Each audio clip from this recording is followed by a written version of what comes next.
என் உணர்வுகளை எழுத்தாக்கம் செய்த கவிதையாக எழுத்தாக்கம் செய்ய நினைத்த நேரத்தில் வந்து அமரும் என் தாய் தமிழுக்கு முதல் வணக்கம். இந்த போட்டியில் வந்திருக்கும் சக பங்கேற்பாளர்களுக்கும் மற்ற அனைவருக்கும் எனது முதற்கண் வணக்கத்தை தெரிவித்து, பாரதி சொல்கிறான், யாமறிந்த புலவரிலே அம்மனை போல், திருவள்ளுவரை போல், இளங்கோவை படிகளைப் போல் இந்த பூமிதனில் யாரெங்கிலும் காணோம் என்கிறார். அப்படி இளங்கோவடிகள் இயற்றிய சிலப்பதிகாரத்தில் மன்னன் பாண்டிய நெடுஞ்செழியனை பற்றி அவனுக்காக பேசுவதற்காக, அந்த கதாபாத்திரத்திற்காக பேசுவதற்காக அவன் மேல் ஒரு களங்கம் இருப்பதாக ஒரு கூற்று இருக்கிறது. அதை எப்படி என்று பார்க்க, ஒரு காவியத்தை அறிந்து கொள்வதற்கு முன்பாக இந்த காவியம் நடந்த சூழலை நன்றாக தெரிந்து கொள்வது. இப்போ இன்றைய சூழ்நிலைக்கும் அன்று நடந்த சூழலுக்கும் அந்த வேறுபாடுகளை மிக முக்கியமாக தெரிந்திருக்கு. இது எப்படி இருக்குன்னா, அடித்தளத்திலிருந்து ஒரு ஊரை பார்ப்பதற்கும் 6வது தளத்திலிருந்து ஒரு ஊரை பார்ப்பதற்கும் உள்ள வேறுபாடு. அங்கு பூம்புகார் நகரத்திலே ரெண்டு முக்கியமான நிகழ்வுகள் இந்த சிலப்பதிகார காலம் அமைவதற்கு காரணமாக. அதுல முதல் நிகழ்வு கண்ணகி, கற்புக்கரசி கண்ணகி, அவளை சுற்றி நடக்கிற நிகழ்வுகள்.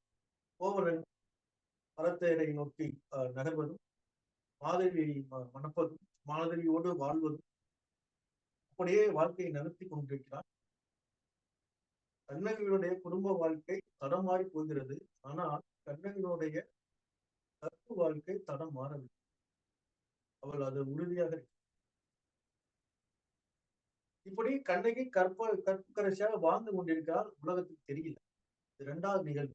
2 நிகழ்வு தான் அந்த சிலப்பதிகாரம் இருக்கிறதுக்கு அமைவதற்கு அடிப்படையாக. 2வது நிகழ்வு மதுரை காண்டத்திலே கோவலன் கல்வன் என்று குற்றம் சாட்ட கொலை உண்டு. தன் கணவன் மேல் கொலை குற்றம் பட்டதை, தன் கணவன் கொலை உண்டதை கல்வன் என்று சொன்னதை ஏற்றுக்கொள்ளவே முடியாத கண்ணகி நியாயம் கேட்பதற்காக பாண்டியன் அங்க பாண்டியம் ஆராயாமல்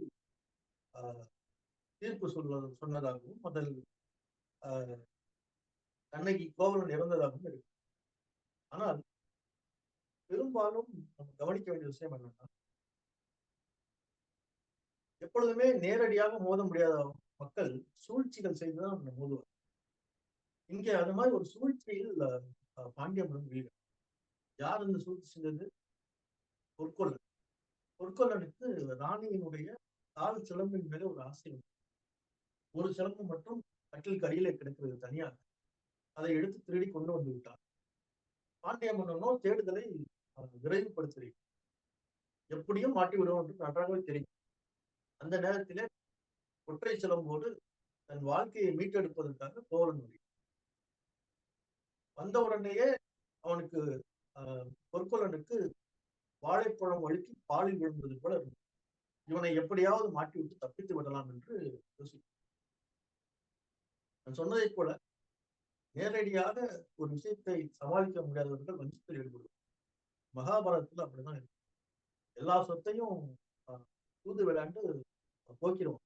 கடைசியா அந்த திரௌபதியை வைக்க சொல்லுவான். வச்சுட்டீங்கன்னா நீ இழந்தது எல்லாத்தையும் மீட்டலான்னு ஒரு ஆசை, ஒரு அவசரத்தை அதையும் கொடுத்து இழக்க வைப்போம். அதே மாதிரி இந்த பொற்கொல்லன் ரொம்ப தெளிவா பிளான் பண்ணுவோம். எப்படி பிளான் திட்டம் திட்டுவான். அந்த திட்டம் எப்படிப்பட்ட திட்டம்னா, எப்பொழுது அரசன் தன்னிலை மறந்து இருக்கிறானோ அந்த டைமுக்கு, அந்த நேரத்துக்கு போகணும். அவன் அவசர கதியில் எடுக்கக்கூடிய முடிவாக இருக்க வேண்டும். அதே போல அவன் ஆராயாமல் முடிவு தருகிற நிலைக்கு அவன் இருக்கிற பொழுது அவனிடம் இந்த செய்தியை சொல்ல வேண்டும் என்று மிக திட்டமிட்டமாக முடிவெடுத்து விடுகிறான். நீங்க ராமாயணத்துல அனுமனை சொல்லின் செல்வன்னு சொல்லுவாங்க. ஏன்னு தெரியுமா? ராமன் போய் இலங்கைக்கு போய் சீதா தேவி இருக்கிறத பார்த்து ஒரு தூதுவனா போய் ராவணனை பார்த்து இலங்கையை அழித்து அவளை சீதையை பார்த்து விட்டு வந்து விடுகிறான். எல்லாரும் காத்திருக்காங்க என்ன சொல்ல போறான்னு. அப்போ வந்து நான் சீதையை பார்த்தேன், அங்க இறங்கினேன், அதெல்லாம் சொல்லல. சொல்றான்னு கண்டேன் சீதையை கற்பின் பொற்கொடியேன்னு சொல்றான். அப்போ அந்த அதுக்கப்புறம் கேள்விக்கே பதில் இல்லாத அளவுக்கு இல்லாத அளவுக்கு அவன் ஒரு பதிலை கொடுக்கிறான். அதை அப்படியே இளங்கோவடிகள் உள்வாங்கி பொற்கொள்ளன் எப்படி சில விஷயங்களை சொல்லி அரசனை தடுமாற வைக்கிறான் ரொம்ப அழகா சொல்றார். எப்பொழுது ஒரு அரசன் தடுமாறுவானா, அவன் நாட்டை பத்தி யாரோ ஒருத்தர் குறை சொல்கிற போது அவனுடைய சில முக்கியமான கர்வங்களை தூண்டி விடுகிற விஷயங்களை சொன்னால் அவன் தடுமாறுவன் என்று தெரிந்து பொற்கொள்ளன் அழகாக திட்டம் திட்டுவான். அன்று ஒரு கணிகை கூட்டம் நடக்கிறது, நடன நிகழ்ச்சி நடந்து கொண்டிருக்கிறது. மன்னவன் ஒரு கணிகை மேலே காதல் வயப்படுகிறான். இது அரசு தெரிந்து கொள்கிறாள். அவளுக்கு அது பிடிக்கவில்லை. அவள் பாதியிலே இழந்து நோவு என்று சென்று விடுகிறாள். அது நிகழ்ச்சி முடிய போகிற நேரம் அவசர அவசரமாக அரசியை சமாதானப்படுத்துவதற்காக அந்தப்புறம் நோக்கி அரசன் போயிடான். அந்த நேரத்திலே பொற்கொள்ளன் உள்ளே நுழைகிறான். அது யாருமே அனுமதிக்கப்படாத நேரம் அது. அந்த நேரத்திலே உள்ளே நுழைந்து மிக கடுமையாக கேட்கிறான், இப்பொழுது உன்னை யார் வர சொன்ன?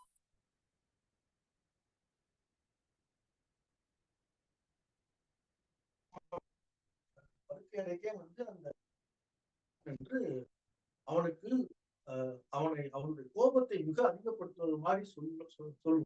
அப்பதான் அவனுடைய வாய் தவறி அந்த வார்த்தை அதை எடுத்து அவனை கொண்டு வா என்பது கொண்டு வா அங்கேயுமே அந்த தலைமை அதிகாரிக்கு ஒரு கேள்வி என்ன கேள்வி இருக்கிறதா, கொண்டுவான்னு சொன்னாரான்னு கேட்பான். ஆனா அந்த பொற்கொள்ளன் ரொம்ப தெளிவா என்ன சொல்லுவாங்க, நீனே போய் அரசுகிட்ட கேட்டுவாவன், உன் தலை இருந்தா பார்க்கலாம் அப்படின்னு சொல்லி. அப்போ அங்க அப்பயும் ஒரு சூழ்ச்சி நடக்கும். அந்த பயத்துல போய் அவன் கோவலன் போய் பார்ப்பான். கோவலன் என்ன சொல்லுவான்னா, இது நல்ல குடும்பத்து பையனை மாதிரி தெரியுது, அவன் எப்படி திருடிப்பான்னு ஒரு கேள்வி கேட்பான். அங்கேயும் 50 விதமான கதைகள். திருட்டு என்பது குலம் சார்ந்தது இல்லை, குணம் சார்ந்தது. நல்லா இருந்தாலும், நல்ல குடும்பத்துல இருந்தாலும், கெட்ட குடும்பத்துல இருந்தாலும் திருடன் தானே அப்படின்னு ஒரு ஆணித்தரமான ஒரு விஷயம். இப்படி பலவிதமாக அந்த தலைமை காவலாளியும் அவனையும் அவனுடைய திட்டத்துக்கு பலிகடாவாக்கி அவனுடைய கொலை பண்ண செய்து இந்த நிகழ்வை நடத்தி. அப்போ கண்ணகி வருவா, தேராமன்னா உச்ச ஸ்டைல பேசுவா, எல்லாமே பேசி. அப்போ ரொம்ப முக்கியமான விஷயம், எவ்வளவு தனித்தன்மையா இருப்பான் அப்படிங்கிற ஒரு பாண்டியமன்னன் எவ்வளவு பொறுமையானவனும் யோசிக்கும்.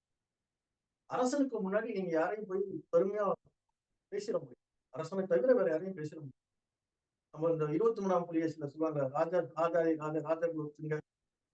பேசிக்கிட்டே இருப்பாங்க இல்லையா, துதி பேசுவாங்க. அதுல கூட சொல்லுவாங்க, குலோத்துங்கவை விட்டுட்டான் ஐயா அப்படிமா. ஏன்னா அது சொல்லாம விட்டாலும் தப்பு, தப்பா சொன்னாலும் தப்பு, வேற யாரும் சொன்னாலும் தப்பு. அப்படிதான் இருக்கும் அரசவையில். ஆனா இந்த காவலன் கண்ணகியை பார்த்துட்டு அவன் போய் சொல்றான், அவன் கொற்றவியும் அல்ல, பத்திரகாரியம் அல்ல, காரியம் அல்ல, எல்லாம் சேர்ந்த மாதிரி உருவத்துல இருக்கான்னா அப்படியும் தன்னை பற்றி சொல்லாமல் வேற ஒருத்தரை புகழ்ந்து சொல்றான்னு தெரிஞ்சாலுமே சூழ்நிலையை மிக அறிவாக புரிந்து கொண்டு அவன் அவளை உள்ளே வர சொல்லி, கேட்பதே பூங்குடி போன்ற பெண்ணே, நீ உன் கண்ணீருக்கு என்ன காரணம்?